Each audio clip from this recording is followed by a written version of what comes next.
নমস্কার বন্ধুরা, সুকুমারের রান্নাঘরে আপনাদের সকলকে অনেক অনেক ওয়েলকাম। আজ আমি শেয়ার করব নিরামিষ আলু পটলের কালিয়া।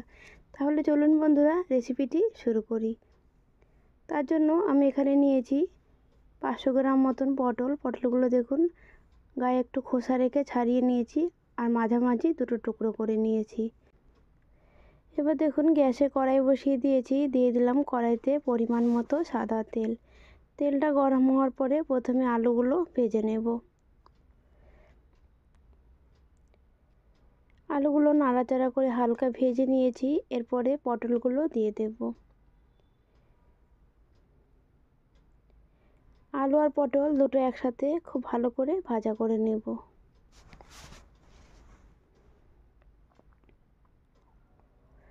আলু পটল এখানে ভাজা করা হয়ে গেছে, এবার একটা পাত্রে উঠিয়ে নেব।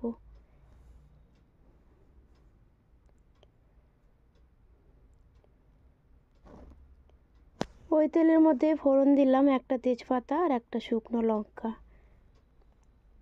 দিয়ে দিলাম গোটা গরম মশলা ফোড়ন, আর দিলাম হাফ চামচ পরিমাণে গোটা জিরে, দিয়ে দিলাম 1 চামচ আদা বাটা।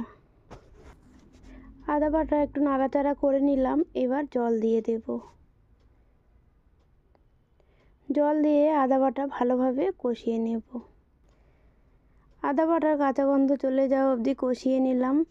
এবার দিয়ে দিলাম হাফ চামচ কাশ্মীরি লঙ্কার গুঁড়ো, হাফ চামচ ধনে গুঁড়ো, দিয়ে দিলাম হাফ চামচ পরিমাণে হলুদ গুঁড়ো, আর স্বাদ মতো নুন দিয়ে দিলাম। এবার ভালোভাবে কষিয়ে নেব। এবার আমি এতে একটু জল দিয়ে দেব, জল দিয়ে মশলাটা ভালো করে কষিয়ে নেব। মশলাটা খুব ভালো করে কষানো হয়ে গেছে, এবার দিয়ে দিলাম একটা বড় সাইজের টমেটো বাটা। টমেটো বাটা দেওয়ার পরে আবারও ভালো করে কষিয়ে নিতে হবে।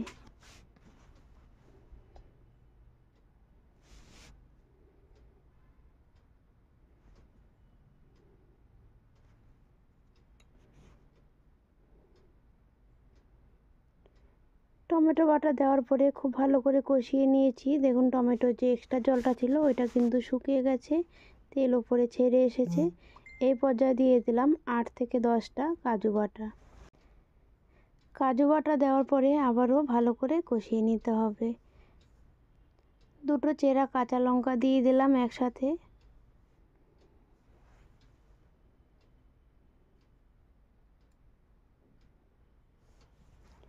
সব কিছু খুব ভালোভাবে কষানো হয়ে গেছে, এবার আগে থাকতে ভেজে রাখা আলু আর পটল দিয়ে দেব।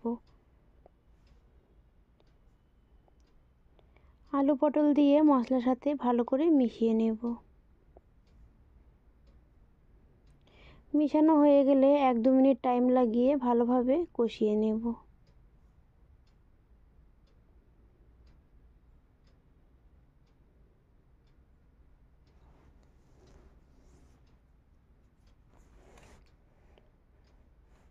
আলু পটল মশলা সব কিছু একসাথে ভালো করে কষিয়ে নিয়েছি, এবার এতে দিয়ে দেব অল্প পরিমাণে জল। যেহেতু এই রেসিপিটা মাখো মাখো হবে, বেশি ঝোল হবে না, তাই জলের পরিমাণটা খুব কম দিলাম। আগে আমি আলু পটল ভেজে নিয়েছিলাম, ও তখনই কিন্তু 50% সেদ্ধ হয়ে গেছিলো। আবার কষানোর সময়ও আরেকটু সেদ্ধ হয়ে গেছে, তাই কিন্তু জলের পরিমাণটা বুঝে দিতে হবে।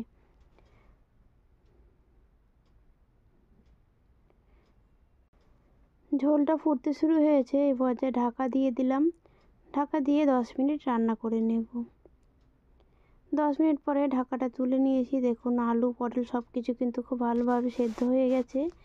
এবার আমি একটা পাত্রে নামিয়ে নেব। বন্ধুরা, আজকে আমার এই আলু পটলের কালিয়া রেসিপিটি কেমন লাগলো কমেন্টে জানাতে ভুলবেন না। আর আপনারা বাড়িতে এভাবে তৈরি করে খাবেন, আশা করছি আপনাদেরও ভালো লাগবে। বন্ধুরা, আজকের জন্য এটুকুই। আবার আসবো অন্য কোনো দিন অন্য কোনো রেসিপি নিয়ে। ততক্ষণ আপনারা সকলে খুব ভালো থাকবেন। ধন্যবাদ।